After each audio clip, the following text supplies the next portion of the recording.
Já estamos de volta com o seu estilo de vida, viu? Como é sempre bem rapidinho. Agora nós recebemos também a presença da nutricionista Camila Cirino. Ela vai explicar pra gente também sobre os benefícios da uva. Bom dia. Bom dia. Então, a gente já pode começar dizendo sobre esses benefícios, né? Quais são os benefícios, se a uva realmente tem benefícios ou não. Nós temos diferentes tipos de uva, isso influencia, não influencia? O que a gente pode falar sobre isso? Bom,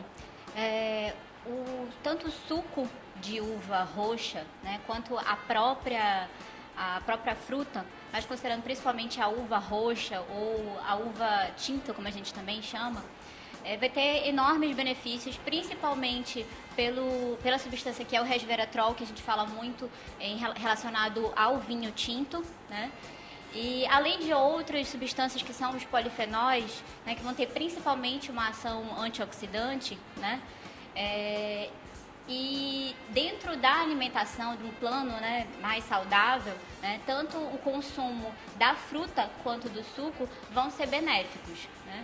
E durante lanches, né, ou depois das refeições, utilizar a fruta como uma sobremesa, né, dentro de quantidades moderadas, já vai ter esse benefício, né, para a saúde, principalmente por essa ação antioxidante. Mas ele tem muita ação preventiva de várias doenças, né? Então esse consumo moderado, né, da fruta ou do suco, né, vai ser benéfico mesmo. Essa questão da quantidade é bastante interessante porque parece que quando a fruta ou quando o alimento, enfim, é um pouco menor, é difícil da gente comer, por exemplo, só 3 ou só 4 ou uma porção só, né? A gente sempre quer comer mais e quando a gente vê, comeu já um pote de uva inteiro. Então, quer dizer, pode fazer mal também se você consumir da maneira errada. Ele pode fazer mal na questão de ter um aumento de peso, né? Mas como não existe uma recomendação específica da quantidade de resveratrol, né? Nenhuma quantidade máxima a ser consumida que pode acabar sendo prejudicial para a saúde, o que pode ser prejudicial é somente o aumento de peso, né? A não ser que tenha mesmo, por exemplo, alguma alergia específica, uma substância que tem na uva, na casca da uva, né? Que aí de forma alguma o consumo vai ser aconselhado. Mas as quantidades vão ser somente a quem tem está num programa de perda de peso, né? Que vai ter realmente que atentar mais à quantidade que vai ser consumida durante o dia. Luciene, o aroma das coisas também, dos alimentos, enfim, é muito importante. E às vezes inclusive existe a aromaterapia, né? Às vezes só da gente sentir o cheiro daquele alimento ou só da gente sentir aquele aroma já é o suficiente para o nosso corpo estar satisfeito, por exemplo. Então será que com a uva também acontece isso? A pessoa quando está tomando um banho no vinho já é o suficiente, o cheiro, o aroma desse vinho já é o suficiente para conter a vontade que ela tem? Com certeza, porque a questão do metabolismo, o cérebro da gente, ele capta esse tipo de procedimento. O corpo da gente já vai reagir com essa desintoxicação, porque a gente sente o cheiro através da aromaterapia e o corpo vai reagindo com esse procedimento, entendeu? Reagindo dessa forma para eliminar, para absorver calor e criar calor, justamente fazer essa eliminação.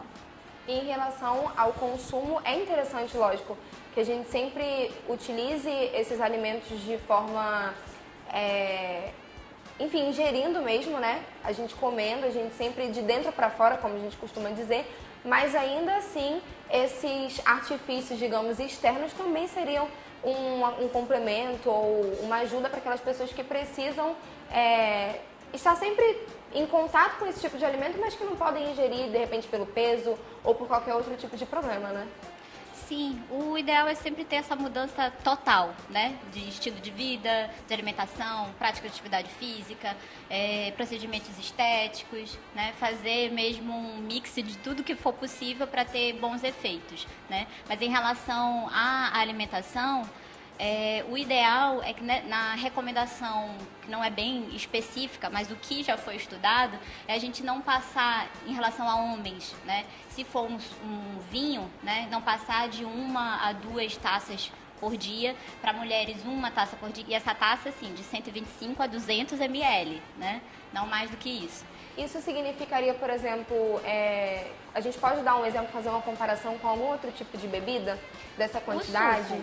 o suco de uva integral mesmo, né?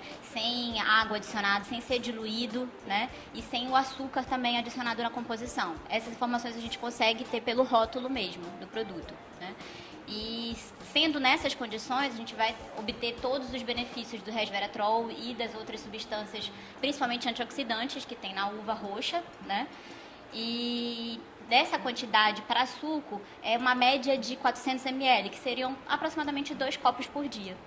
Em relação às cores dessas uvas, né? Existe a uva verde e existe a uva vermelha também. Qual é a diferença de uma para outra? Existe uma diferença muito gritante? Qual que é melhor da gente comer?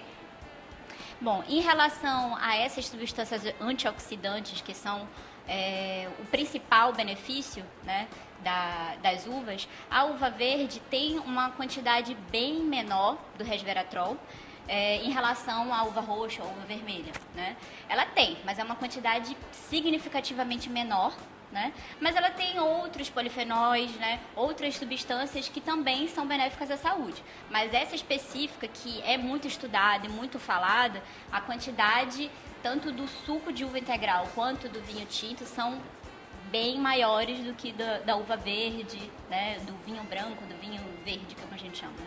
Luciane, além das pessoas que não têm idade suficiente ainda para fazer esse procedimento, existe alguma contraindicação de homem, de mulher? Existem homens que fazem esse tipo de tratamento também? Como que funciona essa questão do público? Tem sim, pode ser feito. A questão é que é contraindicado independentemente para gestantes, hipertensos, pessoas com lesões na pele, com câncer. Isso não pode fazer. Com febre, não pode ocasionar nenhum tipo de tratamento estético e devidamente não pode. Sendo com vinho ou não, não pode fazer. Até uma leve drenagem não se pode ser feita. Doutora, o vinho engorda? Bom, como a gente sempre fala, qualquer alimento, né, em uma quantidade exagerada pode levar ao aumento de peso, né? A gente sempre considera a individualidade, né? Tem pessoas que têm um metabolismo muito acelerado e podem consumir grandes quantidades e não perceber nenhum efeito significativo no peso, né? Mas considerando essas quantidades moderadas, se for com esse benefício de melhorar a saúde, né, essa recomendação de 1 a 2 taças de 125 a 200 ml por dia não vão causar nenhum efeito significativo no aumento de peso, né? Só vão ter esses efeitos benéficos para a saúde mesmo, né, como preventivos, né? E quando a gente fala de vinho, a gente ouve muito sobre a conservação também. Algumas pessoas costumam dizer que quanto mais velho ele é, mais gostoso ele fica. Isso é verdade, nutricionalmente falando, normalmente quando a gente tem algum tipo de alimento, existe a data de validade e tudo mais. Como funciona a questão do vinho? Existe uma data de validade? A gente pode consumir mesmo depois de muito tempo? Ou a gente tem que ter um período ali específico onde ele não serve mais? Bom, a gente sempre vai preferir, né, obedecer o rótulo, né? Essa vai ser a quantidade segura, não tem como ninguém dizer que aquela quantidade pode ser consumida depois, né? Em relação a ser o vinho mais envelhecido ou não, né? Isso vai ser durante a fabricação dele, antes dele ser envasado, né? Aí que ele vai ter mais ou menos nutrientes, mais ou menos substâncias que vão modificar o sabor, né, de outras características organolépticas do vinho, né? Mas em relação à validade dele, do tempo de prateleira, a gente tem que obedecer aquilo que está na fabricação e no rótulo. É aquela data, vai ser até aquela data mesmo. É o mais seguro para a nossa saúde. Isso também funciona com a questão estética? Com certeza, que tudo tem, até os cremes ou vinhos, tudo tem que ter, porque depois de uma certa reação pode dar uma reação alérgica à sua pele, que a pele da gente é muito frágil. Então, por isso é bom obedecer esses tipos de coisas. E na realidade, na questão estética, às vezes não é utilizado aquele vinho puro, né? Você falou sobre o banho realmente utiliza puro, mas utilizam também cremes, são utilizadas, enfim, algumas pastas, algumas outras opções que tem a uva, mas que não tem somente a uva. Então é interessante também observar as outras coisas, né? Exatamente, porque existe uma quantidade para se misturar apropriado para fazer aquelas substâncias, para fazer a solução para te poder utilizar na tua pele. Por isso que existe aquele tempo de intervalo entre uma sessão e outra, porque são substâncias muito fortes na tua pele.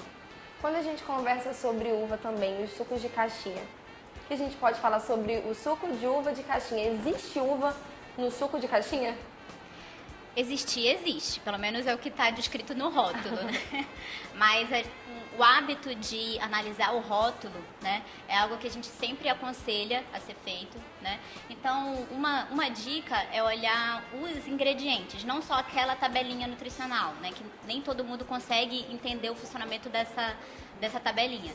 Mas em relação à quantidade dos ingredientes, a ordem dos ingredientes, né, o primeiro ingrediente que está naquela lista é sempre o que tem maior quantidade, né? Então, se o primeiro for suco de maçã, por exemplo, como tem utilizado como um artifício na indústria, né, utilizar suco de maçã dentro de suco de uva e de outros sucos também, a gente já sabe que aquele suco não é tão de uva assim, né?